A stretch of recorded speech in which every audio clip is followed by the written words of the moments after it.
conscious souls, chosen ones, empaths. This narcissist,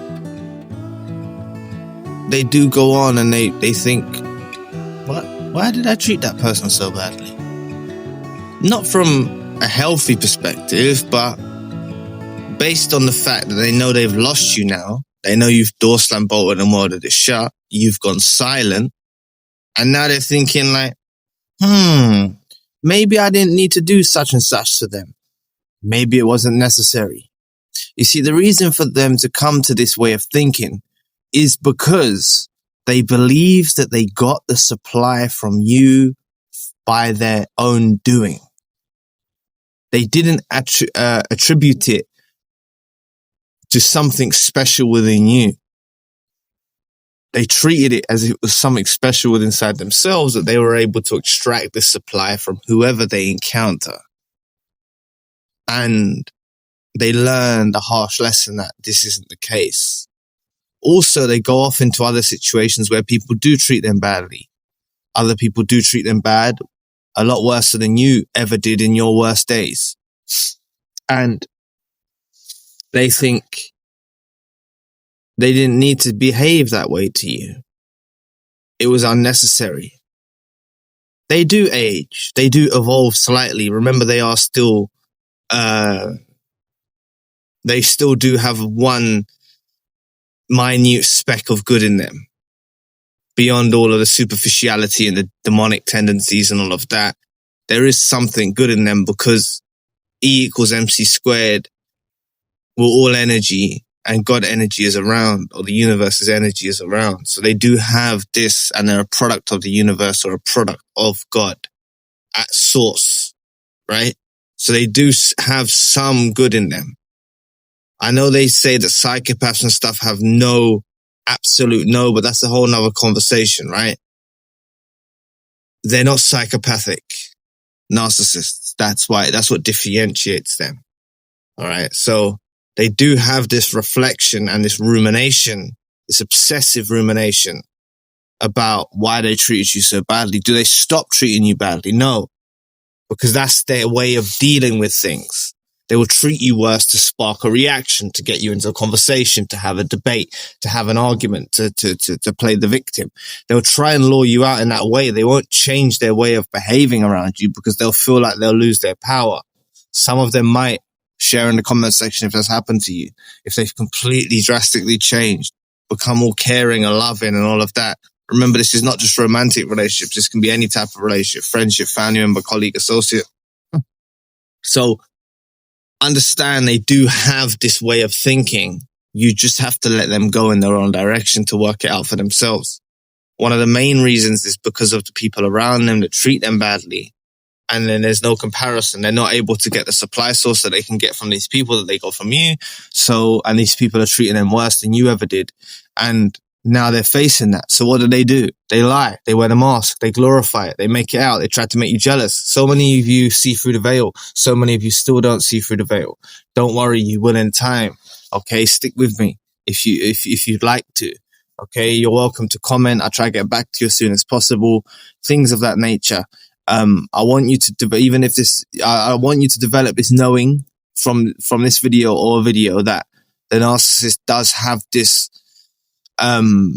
way of thinking about them thinking it was them that got the supply from you. And it's not. You need to know that.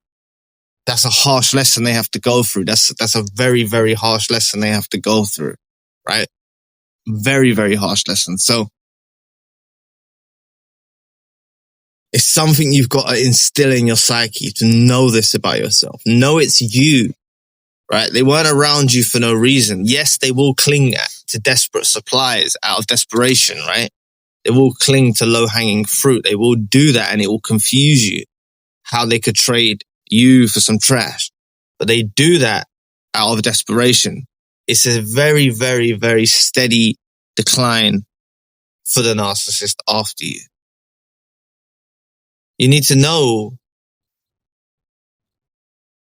know about who you are in the life of the narcissist. You're that person they come across that they don't find again.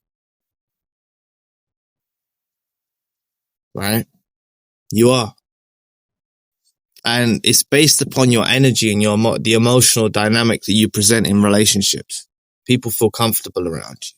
People feel comfortable. You don't give off freakish vibes, right? Some people might label you crazy, or some people might label you this, but really you make people feel comfortable. So much so they tried to push your buttons and get more. And I said this in a recent video as well.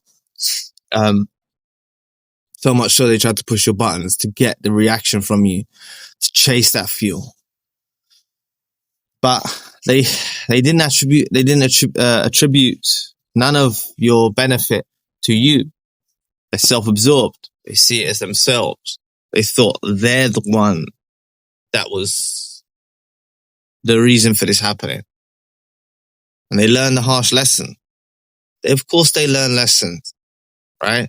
As much as I know they're dusty weirdos, they're demonic, they're this, that, the other, they're completely vessels of the negative forces or the entities or whatever like that, right? Much as they are, there is a speck of good in them. And I know many of you might disagree and say, no, Zion, no. Look, they've wandered astray. They've gone well astray, right? But still at source, it is to God they return, or the universe they return to be part of the world, or whatever, however you want to view it, right? They are going to return back to their maker or things like that, and they will be held accountable, but they have that speck of good in them so God can judge accordingly, right? They if they're unaware, like this prevalent message that, oh, it's a sickness, they're there, poor narcissist, take some medication, take some therapy, you know? A lot of you, like, you know, don't even go to therapy or stuff like that. And a narcissist is out getting therapy when they're the one that abused you. You know what I'm saying? Not all of them, but a lot of them are. And a lot of these self-aware narcissists are full of shit. They piss me off. They really do.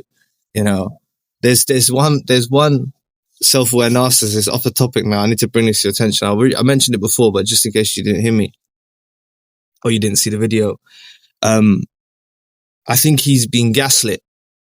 I think he's been gaslit because it was his wife that told him he's a narcissist, right? And he's going, well, the information come to me and it all made sense, right? And I think that he's been gaslit to think he's a narcissist, and probably his wife's a narcissist. But you know, that's what I try to help you see well beneath the veil of what's really going on. Maybe I'm wrong, but it's a possibility. And, you know, he thinks he's a narcissist now, but it's because I've spoke to many people who think they're narcissists. And when I hear their story or the vibe they give off, they're not narcissists. They reflect in a different way. You know, they communicate in a different way for the people that I spoke to. So just understand that the narcissist does think why they treated you so badly. It is something that will occupy their minds.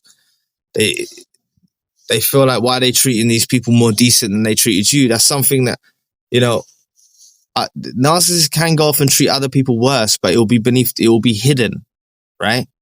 But on the surface level, they will stay all friendly with people, even though they completely resent them, because they're in fear of losing the supply source. So that will give you the answer to why you think they stick longer with new supplies than they did with you or something like that. It's out of desperation. So anyway, thank you so much for listening today. I really appreciate the support. Please book a session if you'd like to. If you'd like to donate or support to the channel, you can. Check out Zion Music and check out Zion Spiritual. So anyway, I'll be back with another video soon. Peace.